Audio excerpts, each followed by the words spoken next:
Hi everybody. You might recognise me for some of the other public disclosure whistleblowing videos into my employer, Greater Glasgow and Clyde Health Board. I thought I would do this video to update you all on what the response has been from Greater Glasgow and Clyde since the release of the videos that I'm sure a lot of you have already seen. There has now been in excess of over 600,000 views to the videos over social media, and overwhelming public support for the same.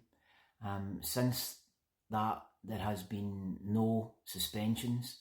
NHS Greater Glasgow and Clyde still continue to refuse to phone the police. They've not launched any investigations into the same. What they have done though is they have stopped my wages. I'm now on no financial support. They have reported me to the Nursing and Midwifery Council governing body, trying to get my registration off me by reporting that I am not keeping people safe.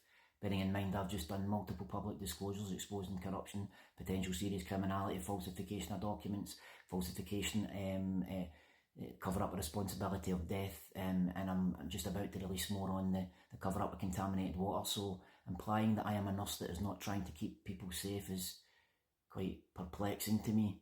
However, this is where I'm at the moment. In addition to all of that, one of the main reasons I wanted to come on here and just kind of update you on what has been happening is because something quite significant has happened to me in my personal life since I've been releasing these videos, and I want to inform you of the response from my employer since this has occurred. I wouldn't have been able to do this video a week ago, to be honest, without starting greeting. I'm really not coping. That's kind of why I look a wee bit dishevelled, to be honest, this evening. Apologies for that, this t-shirt's ancient.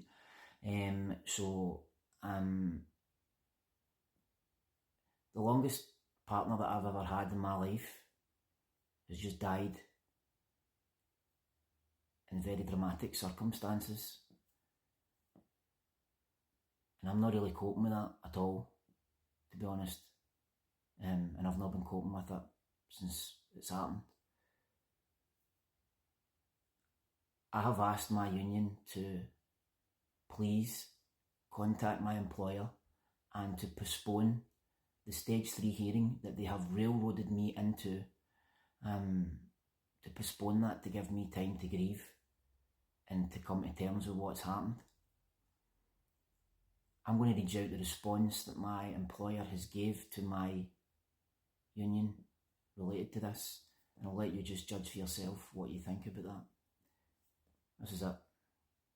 Firstly, I am sorry to hear about the death of Mr. McLaughlin's partner. We note your request that the hearing scheduled for the Thursday is postponed. Whilst we acknowledge the loss and impact will be personal to Mr. McLaughlin, the requested pause has an unknown or undefined time frame. On that basis, it's the intention of NHS GGC to proceed with the stage 3 hearing as scheduled, unless the funeral is on the same day.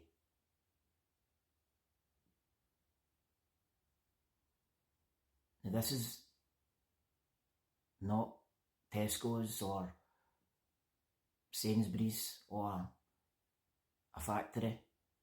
This is NHS Greater Glasgow and Clyde, the leading health board for Scotland, specialists in mental health and support, trying to keep people health, safe and well-being.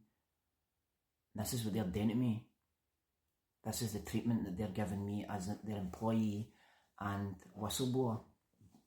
Now, if any of you have seen any of the previous videos in which I had to go to the extremity of recording these individuals in order to gather evidence on the way that they had been treating me in terms of this whole situation.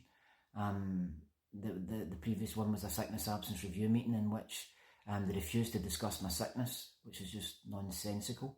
They refused to discuss health and safety. They refused to discuss victimisation and bullying and abuse. They refused to discuss 2 occupational health reports that openly declared that I was being abused by senior people, and that was abused in process for multiple years.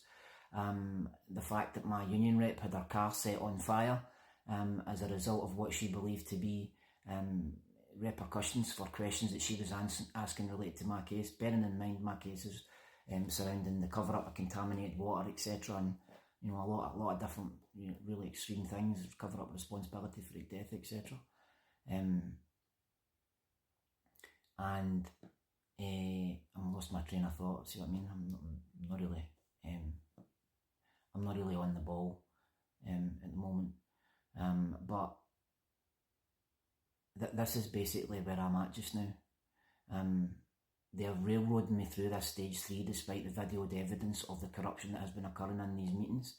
They're refusing to phone the police despite the evidence and information that's been released on these videos that support corruption and potential criminality associated with the cover-up, a responsibility for death, the abuse of me through process as a whistleblower. They've tried to get my registration off me, they've stopped my wages, and now they've not even got the human decency to even allow me to grieve in such ridiculous circumstances as I find myself in, on top of everything else that has occurred with my treatment of my employer. Now they're trying to get me to stop these videos by also reporting me for apparently abusing social media. I don't really see this as abusing social media.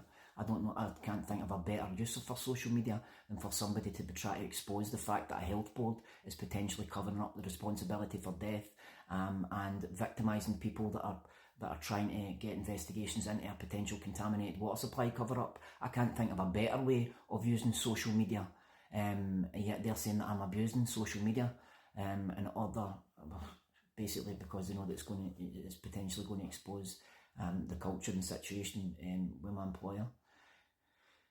Anyway, I don't know what else to say. The rest of the videos that are going to come out in relation to the evidence of the potential cover-up of the contaminated water supply that's potentially impacted thousands of people. This is what they're trying to stop me from doing, because they know that the defence they've got for the current public inquiry related to the Queen Elizabeth scandal is that it was a mistake, they didn't mean it. And I'm basically saying that this has potentially occurred before, and not only has it occurred, but this has been premeditated, collaborative, intentional acts to cover this up and victimise and target the people that they see as a threat to the exposure of this. Anyway, sorry for ruining your night with all this negativity. If you've all been wanting to have come on to TikTok and see dances, etc. But I'm going to continue to do these videos, and I'm going to continue to put them out no matter what's happening. I pretty much don't know what worst situation I could be finding myself in at the moment. I'm pretty much at the bottom of the ladder in terms of the luck that I've got and the treatment that I'm getting and from my employer and everything else that's happening in life. So I want to also sincerely thank everybody from the bottom of my heart for all of the support and kind messages that you've sent me. It's the only thing that's kind of been keeping me going, apart from the support of the people that I've got around me. In response to some of the abusive messages that I've got, like get back to your work, you grass, and you're just trying to blame your employer for mistakes you've made. To these people that are sending these messages, not that I would take much notice of it anyway, if you ever find yourself in a situation where your loved one is in a hospital, I hope that you don't have any concerns that there has potentially been the cover-up of responsibility for death and abuse, and there's potentially contaminated water supplies and hospitals where vulnerable sick people have been treated. I hope you never have to experience that for yourself, to be so silver-tongued and quick off the mark to send abusive messages to myself, when all I'm trying to do is try to help people and try to expose this so that this doesn't happen to other people, and that this behaviour is stopped, and that a line is drawn in the sand, as I've repeatedly said, so that this culture and situation is stopped. I'm going to stop talking now because my time's going to run out. And again, I'm sorry that I look a wee bit dishevelled, but thank you to everybody for the kind messages that you've sent and the support that you've sent, and I'm going to continue to put these videos out to make sure that this situation is addressed and dealt with to the very best of my abilities. Thank you, everybody.